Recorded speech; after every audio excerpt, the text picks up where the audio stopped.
दत्तात्रेयाष्टोत्तरशतनामावली स्तोत्रम्। श्रीगणेशाय नमः।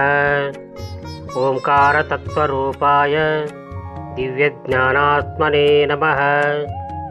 नभोतीतमहाधाम्य ऐन्द्रर्थ्या ओजसे नमः।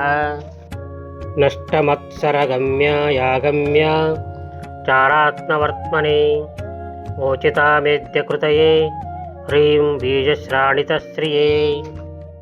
मोहादिविभ्रमान्ताय बहुकायधराय च भक्तदुर्वैभवचेत्रे क्लीं बीजवरजापिने। भवहेतुविनाशाय राजच्चोणाधराय च गतिप्रकम्पिताण्डाय चारुव्यायतबाहवे। गतगर्वप्रियायास्तु यमादियतचेतसे वशिताजातवश्याय मुण्डिने अनसूयवे। वदद्वरेण्यवाग्जाल विस्पष्टविधात्मने तपोधनप्रसन्नायेडा पतिस्तुतकीर्तये।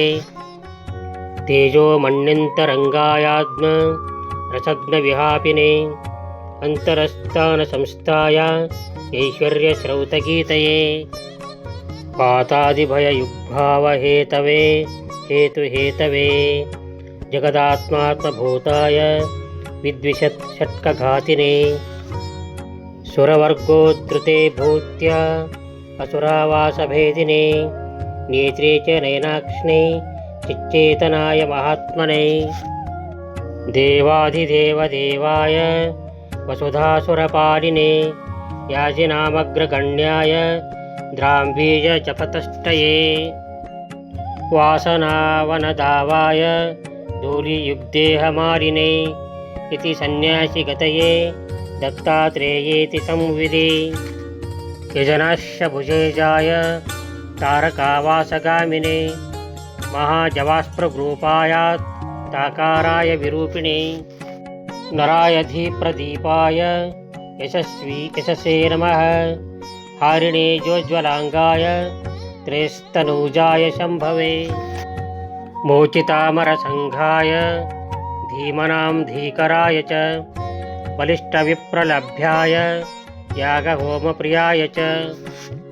भजन्महिमविख्यात्रे मरारीमहिमच्चिदे लाभाय मुण्डिपूज्याय यमिने हेममालिने। गतोपाधिव्याधये च हिरण्याहितकान्तये यतीन्द्रचर्यां ददते नरभावौषधाय च। वरिष्ठयोगिपूज्याय तन्तुसन्तन्वते नमः। स्वात्मगाता सुतीर्थाय सुश्रिये षट्कराय च। तेजोमयोत्तमाङ्गाय नोदमानोद्यकर्मणे हान्याप्तिवृत्तिविज्ञात्र ओङ्कारितसुभक्तये। रुक्षुङ्मनः खेदहृते दर्शनाविषयात्मने राङ्कवाततवस्त्राय नरतत्त्वप्रकाशिने। द्रावितप्रणताघायात् तस्वजिष्णुस्वराशये राजत्र्याश्चैकरूपाय मस्ताय मसुबन्धवे। यतये चोदनातीत्य प्रचारप्रभवे नमः। मानरोषविहीनाय शिष्यसंसिद्धिकारिणे।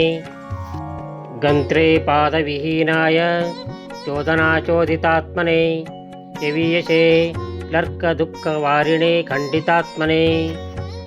ह्रीं बीजायार्जुनेष्टाय दर्शनादर्शितात्मने नतिसन्तुष्टचित्ताय यतये ब्रह्मचारिणे। इत्येष सत्स्तवो वृत्तो यात्कन्दे यात्प्रजापिने मस्किरीशो मनुष्यूतः परब्रह्मपदप्रदः इत्यनेकमन्त्रगर्भितं श्रीदत्तात्रेयाष्टोत्तरशतनामावलिस्तोत्रम्।